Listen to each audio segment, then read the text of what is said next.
Hello, my friends. My name is Mariana Lewis, and I am an archetypal tarotist. I discuss all things tarot and depth psychology and magic and mysticism. I get a little bit lost in it sometimes, but I'm glad you're here. And today we're going to talk about something that I almost never see discussed in the tarot community. We're going to talk about tarot ethics. We don't always like talking about ethics, but we have to sometimes, right? So I'm glad you're here. So I just want to jump into it and tell you what I mean by tarot ethics. Even if you are really just a self-reader, you will probably at some point read for somebody else. Maybe a friend or a sibling or a coworker. And for many of you, you might start off as self-readers and then decide you like doing this, you like reading for other people, and then maybe do it more regularly, even start doing it professionally. And so when you're reading for other people, whether you're just doing it casually or you are doing it in a more serious context, it's really important to know your ethical boundaries. What kinds of questions do you answer? What's okay to say and what's not? How do you kind of navigate these sticky places in a reading? So we're going to talk all about it today, and let's get into it.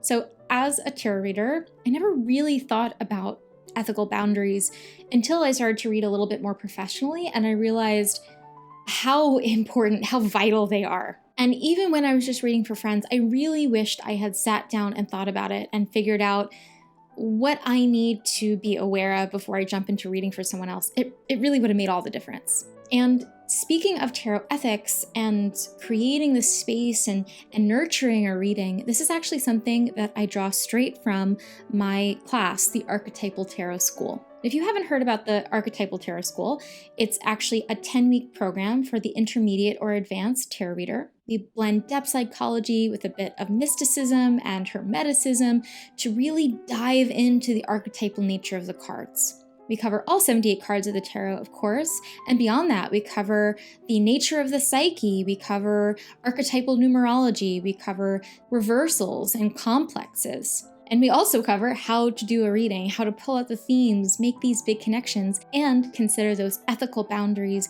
creating the sacred space, and really making the reading the best it can be, the most nourishing that it can be. I've been teaching this class a while now, and it has been so well received as a way to finally deepen your knowledge of the tarot and your practice with the tarot into something that connects soul, spirit, and psyche. And if you're a beginner and just worried it might be a little bit too much for you, I actually am also bundling my Foundations of the Tarot workshop with the school. It's the first time ever I'm doing this. It's a very special offer. I'm really excited about it.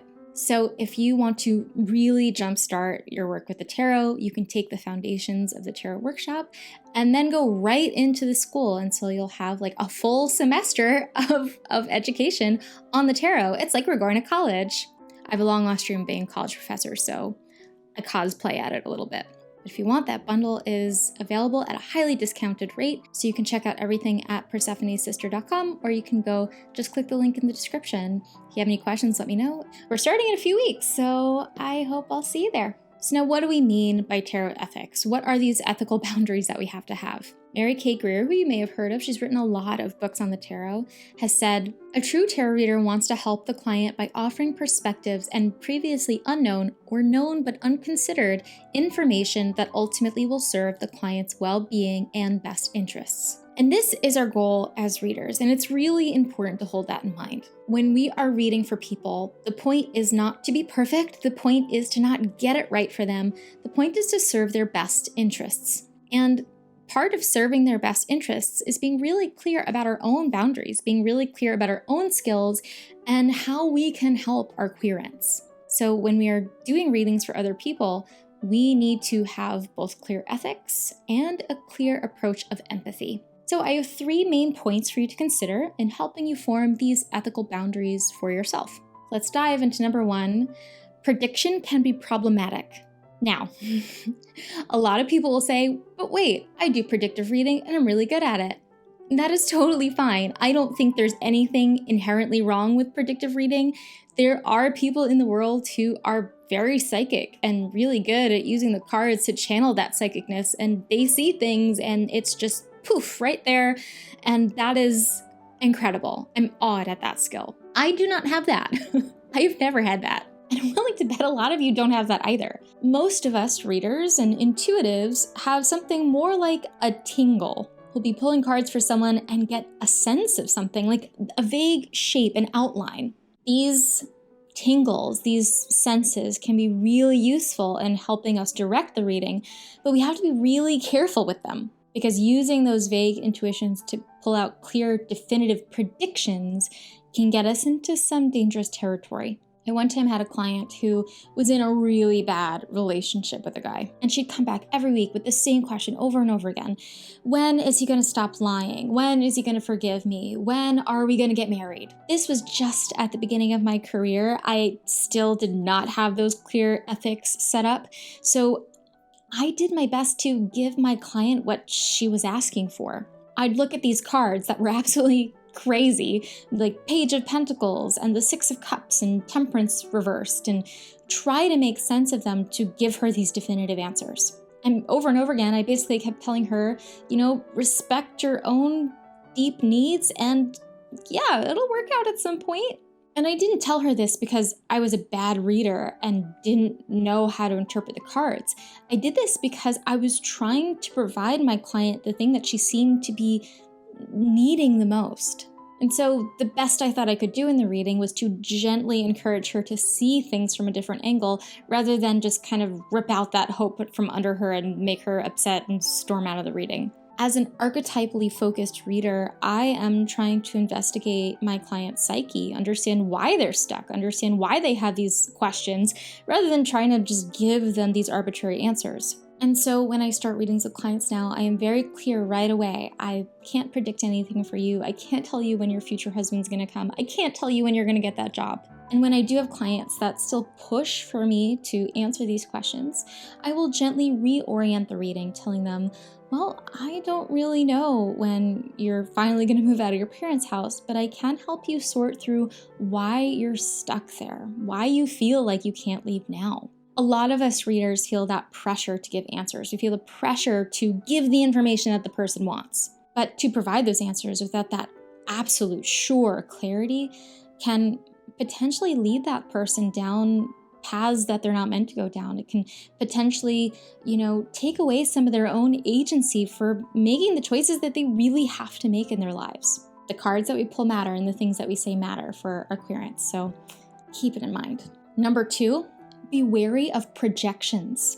Projection is actually kind of a big issue for tarot readers. It's probably tough for all therapeutic work, but if we don't have the training to notice them and know what to do with them, then they can really just run our lives. And when we're giving a tarot reading, we're literally sitting with the person in their most intimate fears and problems, and we are inevitably going to see something about them that we know in ourselves, and so it's just a very big risk that we're going to probably project some real stuff onto them. So what do we mean by projection?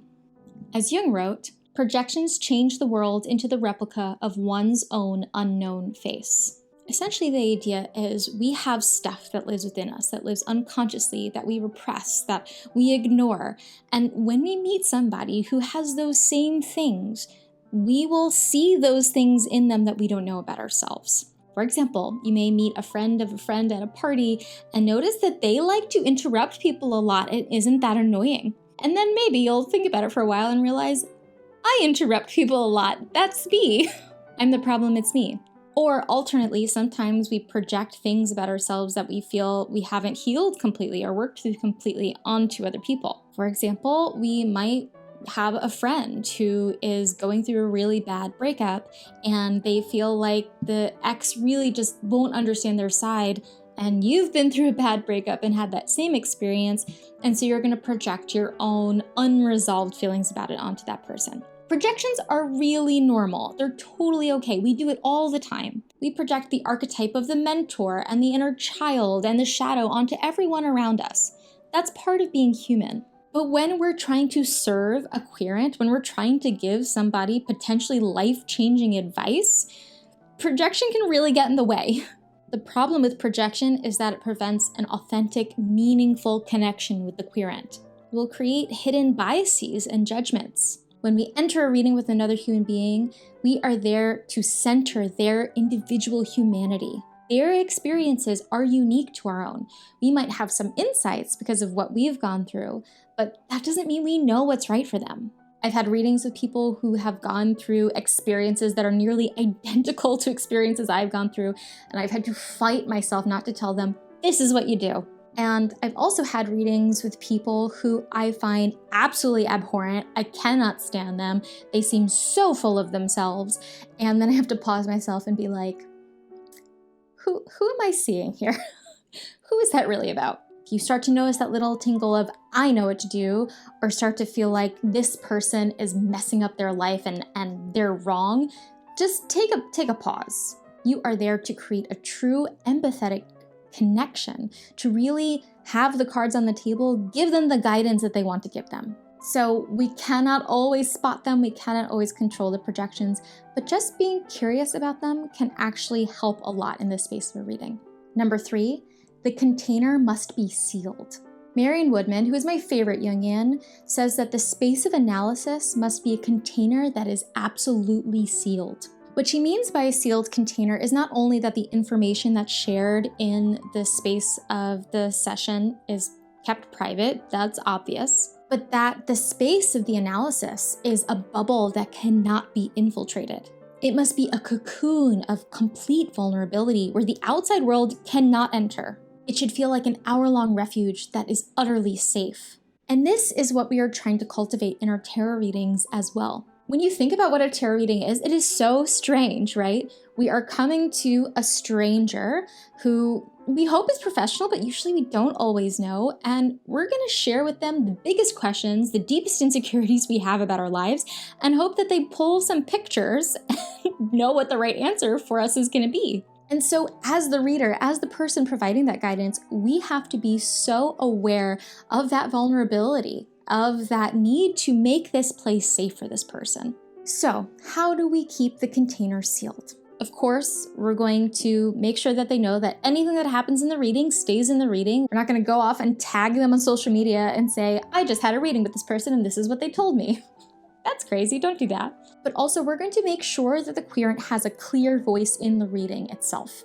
First of all, we're going to tell them of our approach to the tarot, whether you can offer predictions or you are going to stay more in this archetypal realm or it's more of a holistic kind of reading. Giving a clear context for what to expect can help the person kind of relax into a little bit. We're also going to warn them about how we might handle the reading. For example, I tend to ask a lot of questions, sometimes very personal questions, so I'll warn them of that in advance. Make sure you're very careful about the expressions you wear on your face, the way that you show subtle judgments.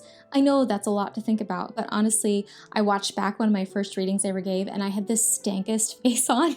So it's just something to think about. You want that person to feel like they can surrender to the moment. At the beginnings of my readings, I like to do a little meditation with the person. I like to pull them into that deeper space within themselves, and that really does kind of help set that tone as well. Just keep that sealed container in mind, and you'll be able to really create a beautiful space. So as I mentioned, these points to remember for reading are things that I explore much more in depth in the Archetypal Tarot School. We talk a lot about ethics and empathy, and we talk about all the other things I mentioned. So definitely go check that out if you're interested in exploring how that might develop your tarot practice. I hope that this video offered something good and useful, and if it did, please give it a like. And make sure to subscribe as always. Make sure to go follow me on Instagram where I have all the great tarot tips and things. I've been making memes lately. It's kind of fun and very stressful, surprisingly. But then when it's actually funny, then it's worth it. So thanks everyone for sticking around and have a beautiful, meaningful day. They're not always actually funny, but you know, I'm a Scorpio, so who even knows what's funny to me?